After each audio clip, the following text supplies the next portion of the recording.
Welcome to our YouTube channel. Today we will talk about dental implants, and today we have with us Dr. Ujjwal Prem Sharma. Welcome, sir. Hello, ma'am.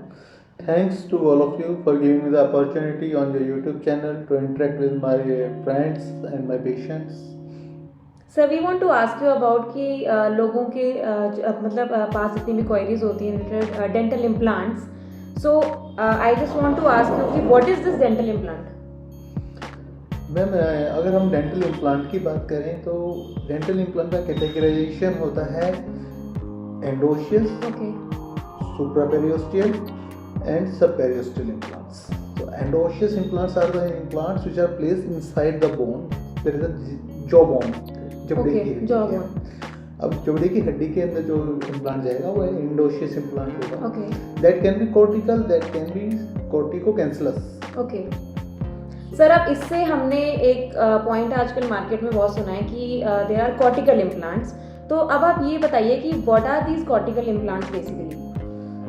When we talk about the cortical implants, so cortical words comes from the bone basically. There are two type of bone, cortical bone and cancellous bone. Cortical bone is a hard bone.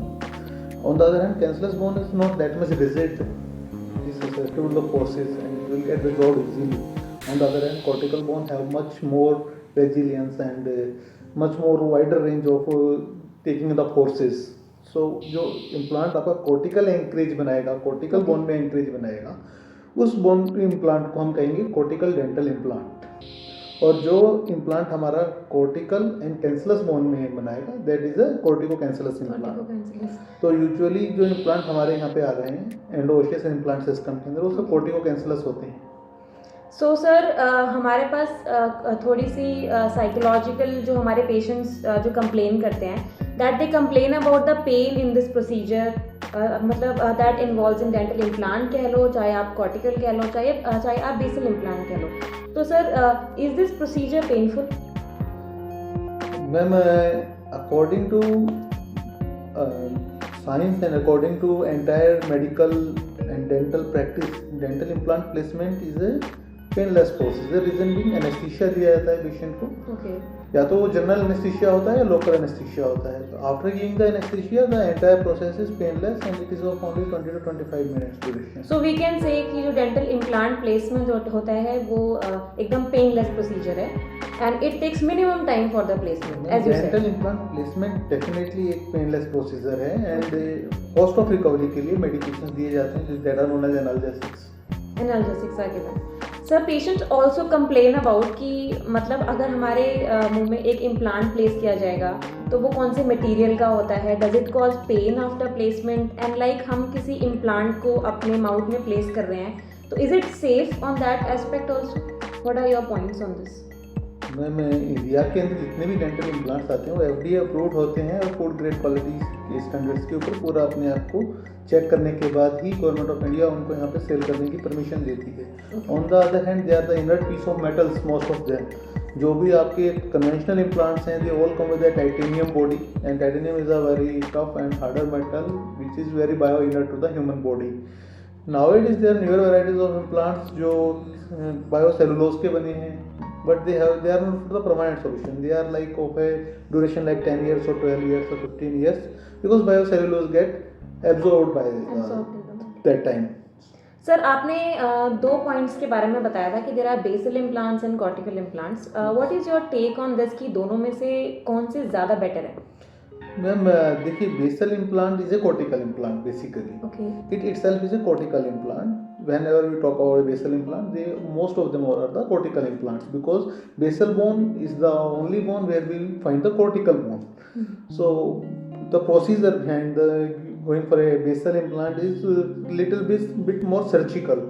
Okay. And it is little bit complex and definitely उसमें थोड़ा सा pen और after swelling inflammation थोड़ा सा आ जाता है patient को.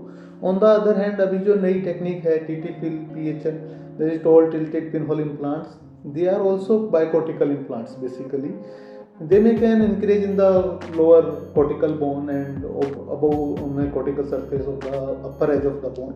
So they are much better because उसके अंदर आपको सर्जिकल प्रोसीजर इतना नहीं रहता है एंड डेफिनेटली जो आपका प्रैक्टिस लेवल है वो में इतना रिक्वायरमेंट नहीं है, इतना प्रिसीजन रिक्वायरमेंट नहीं है जितना कि आपको बेसल इम्प्लांट के टाइम पे चाहिए। अगर आप कोई बेसल इम्प्लांट की बात करें जो basically basal bone cortical bone में है तो उसका एंकरेज एंड कॉर्टिकल बोन में होता है और ऊपर उसका एक काफ़ी लंबा कैंटिलीवर होता है। जो ये लंबा कैंटिलीवर है इम्प्लांट का इसे ससेप्टिबल बनाता है उसको वीकर फोर्सेस की तरफ टाइम के साथ। On the other hand cortico cancellous implant जो है वो एंटायर बॉडी इम्प्लांट की जो है वो किसी न किसी बोन में इंटैक्ट है तो वो ज़्यादा बेटर फोर्सेस को अब्जॉर्व करता है। Sir there are some more complaints regarding this implant that बहुत सारे केसेस में ऐसा देखा गया है कि किसी पेशेंट को कोई टूथ एक्सट्रैक्ट कराना है and they want to get an implant place also, is it possible?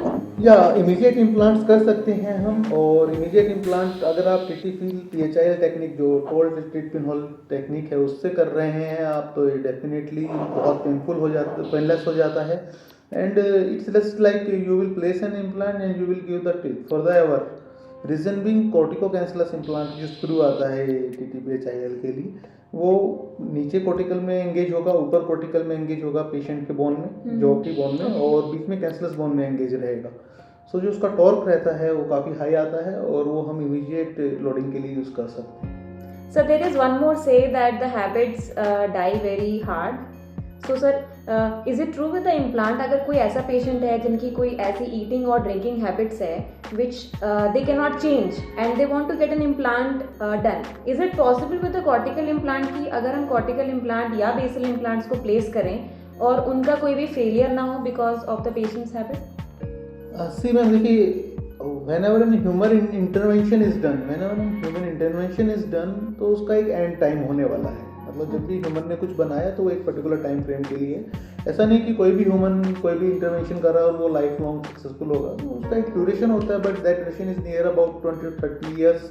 अगर पेशेंट बहुत हेल्दी है, उसकी जॉज अच्छे हैं, उसकी कोई बहुत ज़्यादा बैड हैबिट्स नहीं है उसको, उसकी ओरल हाइजीन बहुत अच्छी है तो 10 to 12 ईयर्स और 20 ईयर्स तक वो सस्टेन करते हैं implant. On the other hand patient drink करता है, स्मोक करता है, ओरल हाइजीन ज़्यादा अच्छी मेंटेन नहीं करके रखता है, तो उन केसेस के अंदर मैम दैट डिपेंड्स कि वो बोन कैसा था जिसमें इम्प्लांट प्लेस किया गया पहला। बोन हेल्थ इनिशियली बोन कैसा था, वो D1 बोन था, D2 बोन था, D3 या D4 बोन था, तो जितना बेटर क्वालिटी का बोन होगा उतना वो पोस्ट ऑफ सर्वाइवल उसके चांसेस बढ़ेगा इवन इन बैड हाइजीन और systemically ill patients. On the other hand जब आप बात करते हैं कॉर्टिकल कैंसलस सिस्टम की जिसमें आप कॉर्टिकल इम्प्लांट्स के इंक्रीज की बात करते हैं, तो जब उनका इंक्रीज जो है वो कॉर्टिकल बोन में that is a tough bone, तो डेफिनेटली उनका सर्वाइवल थोड़ा सा ज़्यादा होता है नॉर्मल स्पाइरल इम्प्लांट से। सो हम ऐसा कह सकते हैं कि cortical implants are much better than any other option available?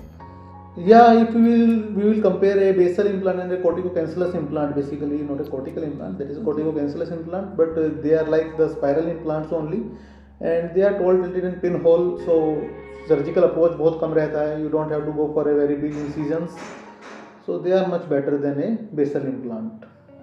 So today we have covered about the cortical implants and the dental implants. अगर इससे रिलेटेड कोई भी क्वेश्चंस या क्वेरीज हो please do comment. Thank you.